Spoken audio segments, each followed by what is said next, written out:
Hello. Just home from work now, and it's day 3 and time to read chapter 3 from that November weekend. Mark and Kelly had an enjoyable morning talking in his kitchen as Elizabeth slept. Kelly is a beautiful young woman, a breath of fresh air for Mark. His distractions were many and focus strained by the responsibilities of the past months, but making friends with Kelly allowed the burdens to be forgotten when he was with her. This new distraction that he had found in Kelly was a welcomed one. The softness in her eyes he saw as he poured out his agony, the spirit that touched his heart as she sympathized with him, and the sweetness in which she used to interact with his mother caused Mark to desire an embrace and a friendship with Kelly. He had never felt such yearnings in his heart, and he knew them to be true. The more he let himself ponder on these feelings, the testament of what was forthcoming in this relationship was very strong. Elizabeth walked into the kitchen as she was dressed then and carrying her cat. She inquired about going out for an hour or two. Really, Mom? Where do you think you would like to go? Do you want some lunch first? Where did that cute cup with its lid come from that you brought me the tea in? I don't know, Mum. It was in the cupboard, so I must have unpacked it from the move. Oh, well, it doesn't matter. It did cheer me up, Elizabeth smiled as she commented. It reminded me of having tea with the Relief Society sisters back home. I must start writing to them and getting some communication going. Mark looked very confused suddenly. Mum, do you think you are up to that? Well, shouldn't I? Oh, yes, I'm glad you're looking forward to making contact again. I'll set up your computer, but for now, how about a walk around the mall? You suggested earlier that we should take a walk around the mall. Maybe we should stop for a snack and a salad at a nice little spot I found there. Sure, Kelly. Would you enjoy being with us? Why, yes, I would like nothing better. Any time I have a couple free hours, I would enjoy being company for you. Thank you. You said that you sew. I have had some fabric that Mark brought in for me to make some brightly colored clothes, but I just haven't had the strength to attempt any of the patterns. Everything just sits in bags in my room. I look over the patterns and hold the fabric up to my skin, but the ambition just isn't there. I have never in my life felt this desperate. I do appreciate your interest in me. Mark, please, let's take a trip to the mall for a couple hours. Mark and Elizabeth, with Kelly sitting in the back seat, drove for 10 minutes to arrive at the mall. Kelly held Elizabeth's arm as she walked into the mall while Mark parked the car. The two women waited at the front door, and Elizabeth was quite taken by the size of the mall. It seemed to be 4 times the size of any mall in or near the small town in Edmonton. She was also pleasantly surprised by the festive decorations that had adorned the rafters since Christmas was just around the corner. Her eyes welled up with tears as it was becoming a happy day for her. Kelly beamed. Her radiant countenance was due to Elizabeth's happiness. Mark joined them, and the three walked slowly, taking in the festive surroundings of the season and exploring the possibilities of certain purchases. The first being a bag of candy cane flavored popcorn. Santa's village had not yet been erected, but the excitement of the children could be heard as they marveled at the possibility of Santa arriving. The second purchase was a pair of porcelain flower earrings for Elizabeth to wear to church on Sunday, then match them to a mauve dress. Kelly supported her choice, and what a grand day it was for the women. Mark reminded his mother that maybe she was overdoing it. He didn't want her getting weary and that they should head for home so she can rest. Mark met them at the door with the car and drove them home to his house. After a short time at the mall, Elizabeth was tired and nervous because it was her first time being out and she began to shake.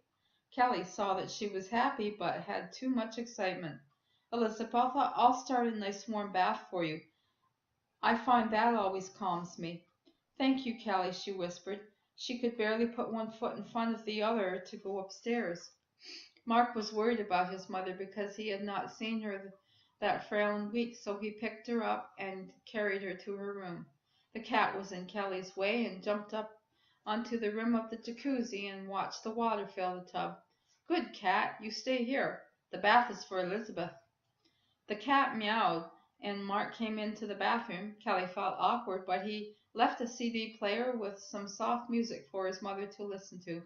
I'm sorry if I made you feel uncomfortable. I wasn't thinking. Sorry. If you wouldn't mind sitting up here with Mum for a while, I'll make some dinner. Kelly was sort of blushing, smiled, and agreed to it. Kelly sat at the edge of Elizabeth's bed and suggested she help her into the tub and assumed she would be safe while Kelly sat in the bedroom. The two women started talking first. Elizabeth, I see that you have a collection of bath oils.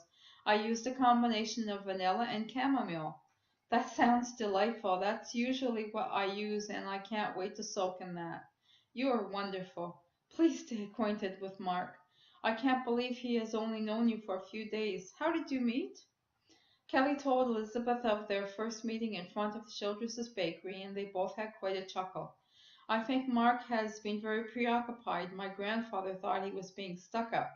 I think I understand his clumsiness now. It all fits with his story. I think he is attracted to me, at least I hope so anyway, and I love the way he takes care of you. It shows what a dear man he is. Kelly, I know he's a dear, and you see that because of your kind heart.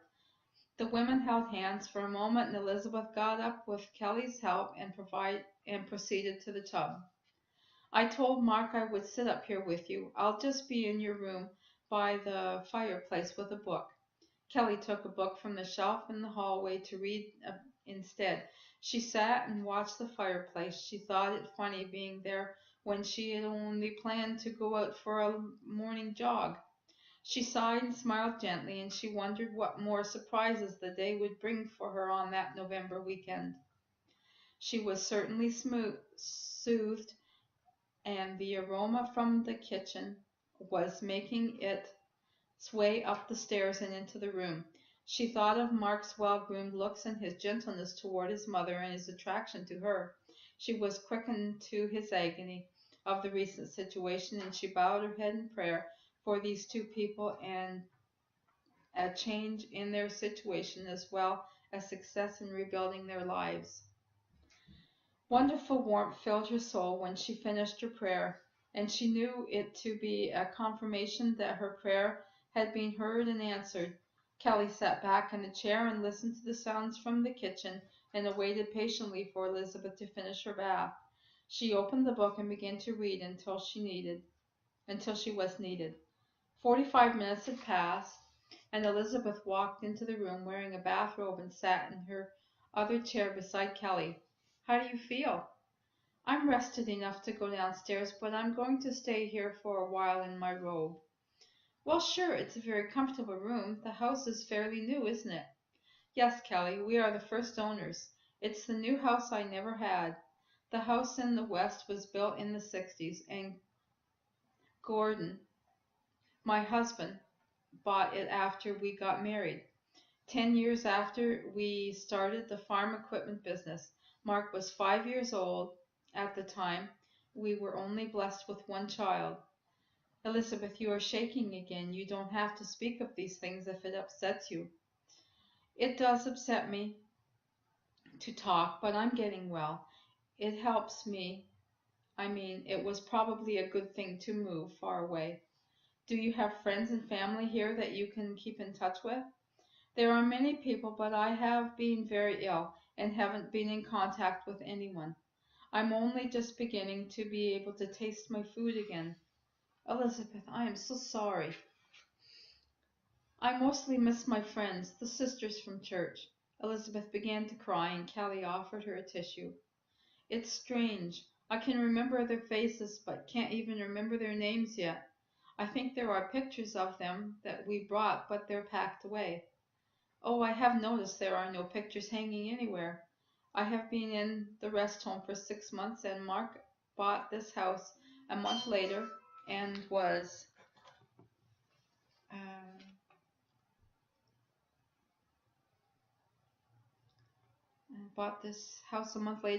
not able to move in until July. He had to stay at a motel until then. Mark inherited everything, and I received insurance money, which enabled us to begin life here in the East. Mark has plans to open a hardware store.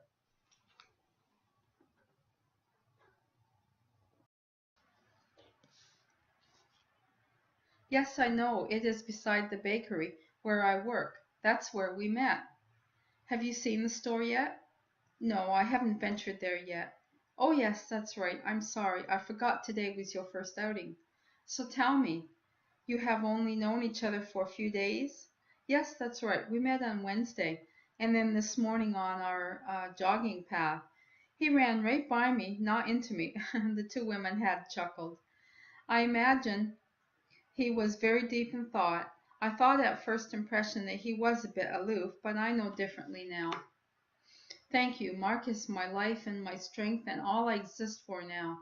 I want to be well again so I can be helpful to him instead of this hindrance.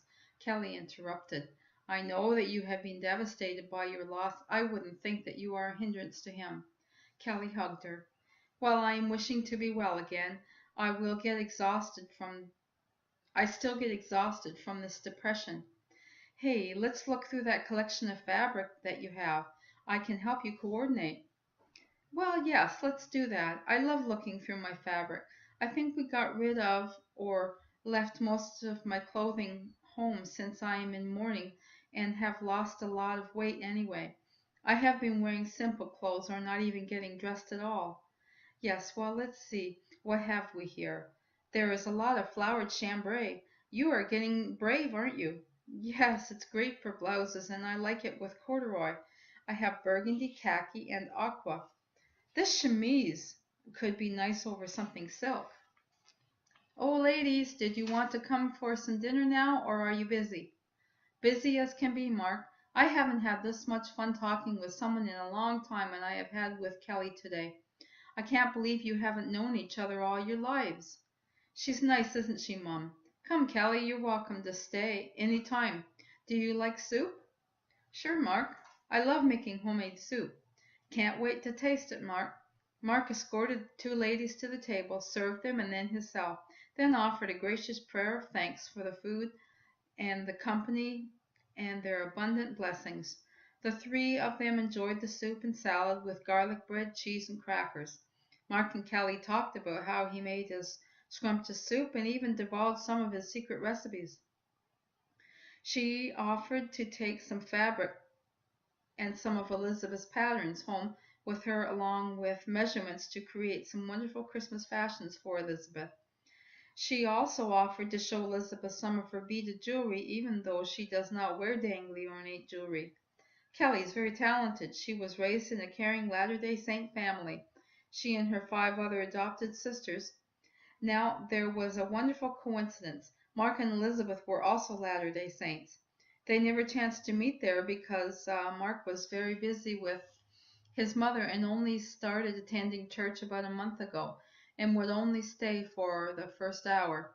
Kelly was so pleasantly surprised with this. She couldn't stop talking about it. She had kept Mark and Elizabeth's attention so attentively. Elizabeth forgot that she had to lie down. Kelly helped her into the living room to sit in her chair, and Mark cleared the table to do the dishes. Once she and Elizabeth got comfortable, she joined Mark in the kitchen. By this time, Mark and Kelly were very comfortable with each other. They did the dishes together, and Mark put his arm around her shoulder and suggested that they go to church tomorrow together. Kelly, I'm warmed by your concern for my mother and appreciate your attentiveness to her. I had been dating a girl back home, but when my father and uncle were killed, my mother fell apart. She actually turned and ran. She didn't even turn up for the funeral. I guess she thought that life would be far from rosy if she stuck with me. You know, uh, you show up one day, smile at me, and you become a breath of fresh air and turn around my dark winter night. Kelly is already very attracted to Mark in every way and is feeling a strong connection. Then he puts his heart out on his sleeve like that, and she melts. Come to church with us tomorrow, please say you will. I'll be ready, Mark. Will you be picking me up? I surely will. Mom only stays for an hour. I'll take her back to the rest home, see that she's comfortable, then come back and spend the rest of the time with you there. We will go back to the rest home and spend lunchtime with her. Will you join us? Yes, I will. I would have liked to spend the rest of the afternoon and evening with you if you are free. Mark, there's no other way I'd like to spend the day tomorrow. I like your mother, and if there's any way I can just simply make her smile, I have done well in God's eyes, and if you favor me too, I'll spend the day with you. I appreciate you, Kelly. You are so lovely. Your parents must be proud of you. My parents taught all six of us girls that to be charitable is the most Christ-like attribute. It's what we are here for. To serve one another, we serve Him. Growing up, six girls in the family, we learned to share, show kindness, and solve problems, and that was a big accomplishment for all of us, even for our parents. Both our parents lead the household, but as individuals, we learn to function as a family should, to put charity first, family, and God before ourselves. I feel so terrible for the tragedy that has befallen your family. The heartbreak you and your mother have been through must be unbearable. Yet you stand and carry on for the two of you. The tears shot out of Mark's eyes for about the first time since the accident. Having looked into Kelly's soft eyes as her words of love and sympathy caused Mark's heart to finally mourn, to feel the pain of his loss finally after 8 months of carrying the weight of the world upon his shoulders. He could cry. It was Kelly who helped to pull him out of his misery caused by the tragic loss. In an attempt to grasp hold of his strength again, he failed. Mark reached out for Kelly for support, and his sobs reached the pinnacle of his mourning. As she held Mark for what seemed an eternity, her sweetness of spirit calmed his emotions, and for what seemed to be an instant in time, his cries healed his heart. They sat then quietly holding hands. Mark, wiping away his tears, thanked Kelly. Thank you, Kelly. No one has ever made me feel so cared for. Your tenderness. You are an angel, you know. Kelly was relieved for Mark. Have you not cried once? No, Kelly. I know it's odd, but I have not been able to cry until now. He gasped for breath and tried to stable his emotions. Oh, Mark, you just have been in shock all this time over what has happened. And being the only child to have to deal with all the matters, I think you have been holding your breath and have finally had the opportunity to let it out. Kelly, you're probably right. I don't know yet if I feel better or if I'm going to be able to get up out of this chair. Mark was shaking and felt rather stone cold. Just breathe easily. She rubbed his arm and his shoulder. Maybe you should sit back. He did, and he put his hand over his face to breathe deeply a few times. Then he looked up at the ceiling, and Kelly stroked the side of his hair. He began to relax and could more calmly tell her about the past 8 months. A shipment of equipment came, and Dad and my Uncle Jeff had not released the guard on the safety clasp which held the machinery on the skid. The weight of the machinery shifted too quickly. The trailer tipped over and pinned Dad and Uncle Jeff. I did not see the accident, but I heard the crash. I found them, and there was nothing I could do but wait for the rescue crew to come. They didn't have a chance. Your mother, was she there?